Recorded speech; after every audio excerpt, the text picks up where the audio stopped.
Hello guys, drone shot po tayo dito sa may Southern Access Link Expressway na papunta sa may New Manila International Airport.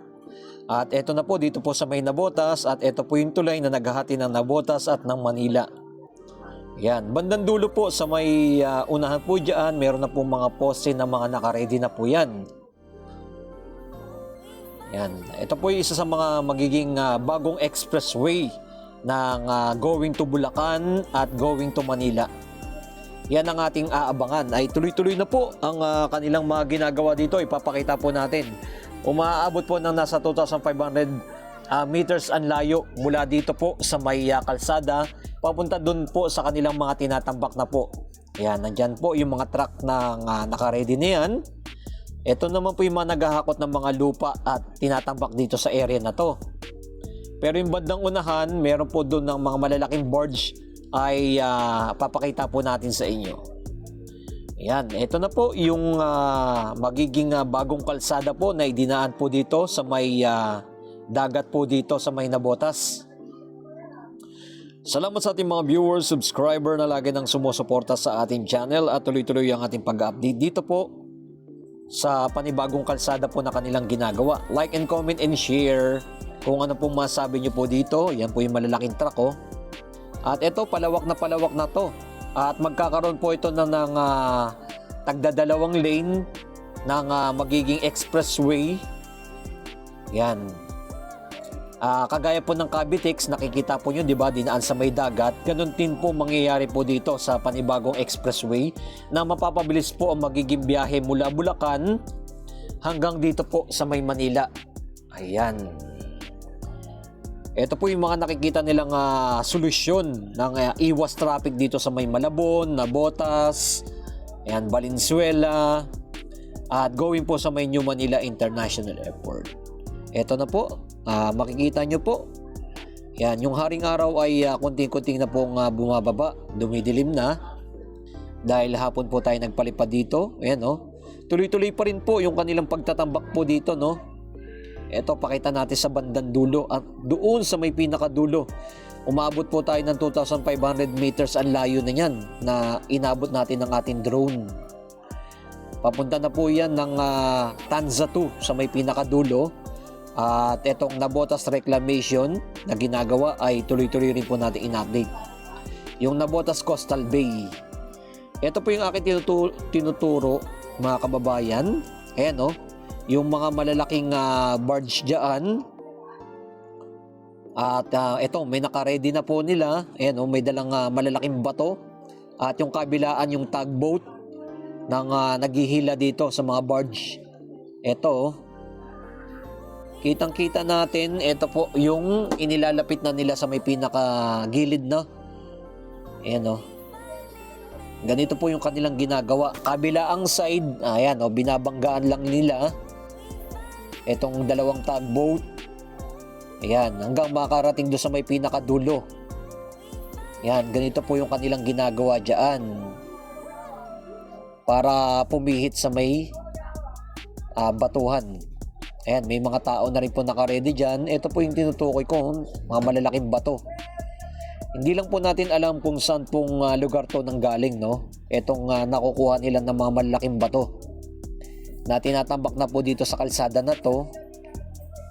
Dire-diretso po yan, kaya itong magiging gitna na tong kalsada na to ay hindi pa po natin alam kung ano yung magiging mangyayari dyan dahil mahaharangan na po ito itong magiging kalsada po dito sa kabilang side, no, or dagat. Magiging bakante. Baka in the future ay tambakan na rin po nila yan at magkaroon na naman ng mga panibagong establishment sa mga hinaharap. Possibility po na mangyari po yan. Kagaya na nangyari dyan sa may Manila Bay. Dire-diretso mo yan. Ito ko yung aking tinutukoy, no? Ay, nakita natin may isang bangka. Nakuha na din natin ng drone. Ito na po yung pinakadulon-dulo sa may Tanza doon na po ito. Medyo malayo-layo na po ito doon. Meron na po silang bahagya-bahagya kanilang mga nagagawa o natatambak ng mga lupa at mga bato po dito. Tuloy-tuloy po yung kanilang ginagawa dito mga kababayan. Talagang walang pahinga. Talagang ang kanilang pagtatambak ay ginagawa na nila.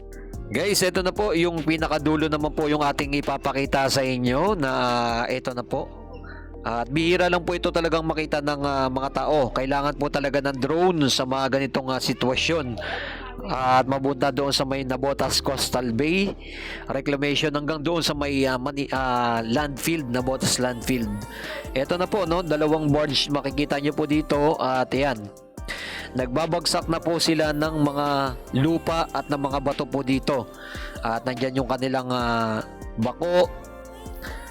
Yan, mga heavy equipment nandito na sa may pinakadulo na po ito. Medyo malayo-layo na po ito mga kababayan. Ayan, oh. Yan po yung kanilang sitwasyon po dito. Nakikita nyo po yan, oh. Napakarami mga heavy equipment na. Ganyan na po yung kanilang tinatambak dito sa area na to. Kagaya rin po dyan sa may New Manila International Airport. Ganito rin po yung kanilang ginagawang tinatambakan na rin po, no? At yan yung ating mga nasasaksihan. Ayan, sa mga hinaharap, mapapabilis na po yung biyahe mula dyan sa may Bulacan. Shortcut na po papunta dito sa Manila. Hindi ka na po dadaan dyan sa may MacArthur Highway o kaya dyan po sa may Malabon, Obando, Valenzuela. Dito na po sa expressway na po nang mangyayari. Talagang mapapabilis na po ang magiging biyahe pag ito'y natapos na ating ipinapakita sa inyo. Ayan, ilapit natin yung ating drone para makita natin sa inyo ng malapitan yung kanilang mga ginagawa na pagtatambak na po dito. Ito, medyo malawak-lawak pa po yung kanilang mga gagawin. Pero tuloy-tuloy po nating i-update para mapakita sa inyo yung mga kanilang mga ginagawa. Ayan. Ito po yung napakatagal na rin pong proyekto ay ngayon ay tuloy-tuloy na po. Ayan, kitang-kita nyo po, no? Ayan. Napakaraming na mga bato at buhangin at lupa ang kailangan itambak dito para makagawa ng kalsada dito po. Etong Southern Access Link Expressway. Ayan. Pero pag natapos po ito ay mabilis na po yung magiging biyahe mula Bulacan at papunta po dito sa Manila. Iyan, no? Kitang-kita natin at dun sa may pinakadulo din, no? Susunod i-update ko po kayo dito po sa may landfield. Dahil na-connect na po mismo nila etong Nabotas reclamation hanggang landfield ay may kalsada na po dyan. Ayan, muli po maraming salamat sa inyo lahat dyan and keep safe palagi and God bless.